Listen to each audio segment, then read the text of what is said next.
नमः शिवाय। जय श्री राम। आइए एक डगर खुद की तरफ चले, जिससे हम यहाँ की समानता के भाव को सीखेंगे। तब हम भेदभावों में कभी नहीं रहेंगे, क्योंकि जब हम बाहर से कुछ सीखते हैं तब हाँ, वैसे बाहर बहुत कुछ है, हमारे लिए ज्ञानियों ने, विद्वानों ने बहुत कुछ छोड़ा है, हम जानते भी है। अरे हमारे हेतु, हमारे सीखने के लिए तो ईश्वर खुद यहाँ पर अवतार लिए, ताकि उनके अवतारों से हम अपने जीवन को सुचारू रूप से चलाए, सीखे। क्योंकि हमारे इस मानव योनि में क्यों, यहाँ का समस्त चराचर जीव जगत ईश्वर का ही एक रूप है, जो एक दूसरे पर निर्भर है। उस भाव को समझे, और हर जीव में अपने भाव, अपने ऊर्जा है, जिससे हम अच्छे या बुरे की पहचान करके अपने जीवन को सुचारू रूप से जीते हैं और इसके होने के भाव को समझते हैं। तो हाँ, ये सब कुछ है, परंतु फिर भी हम जानते बहुत कुछ है।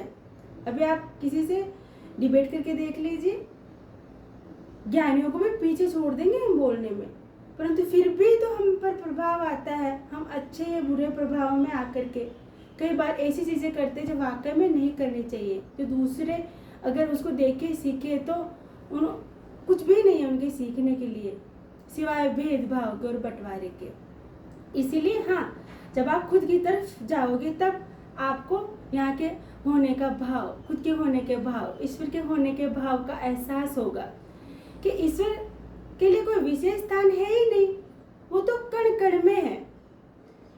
सच में सबका मालिक एक है, सबका स्वामी एक है। उनका न कोई रूप न कोई रंग, क्योंकि वो निराकार है।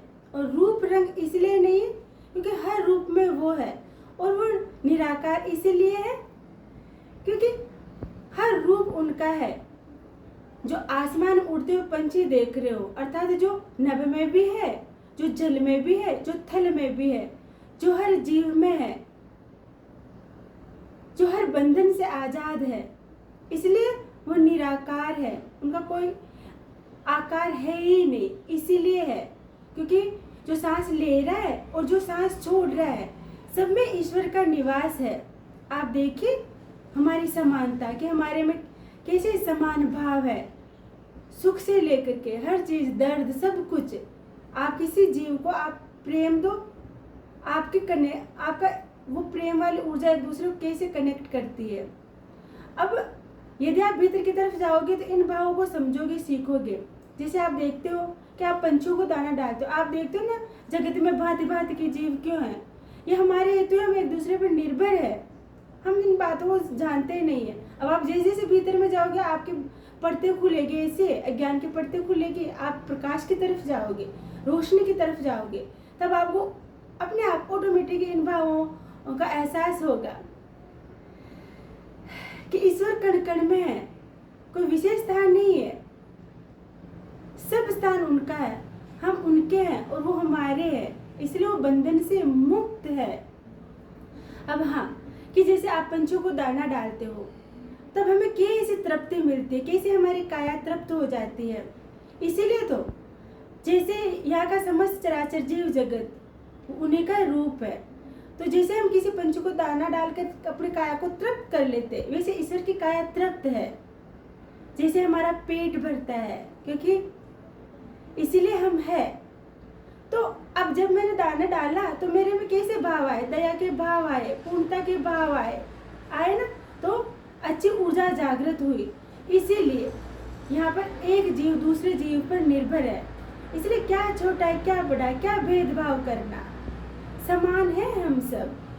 अब आप भीतर की तरफ जाओगे तब आप इन भावों में रहोगे, फिर तेरा मेरा कुछ नहीं, हम सब समान है, न ऊंच न नीच, कुछ कोई भेदभाव नहीं। अरे आप जो तेरे मेरे के लिए लड़ते हो, सच्चाई तो ये है कि ये शरीर ही मेरा नहीं है, मैं तो यहाँ सेवक बनकर केवल कर्म हेतु आया हूँ। इन भावों को सीखोगे आप। चलिए एक डगर खुद की तरफ बनाए, ताकि ईश्वर के होने के भाव को, जो हमारे भीतर भी है और जो बाहर भी, ओम नमः शिवाय। जय श्री राम।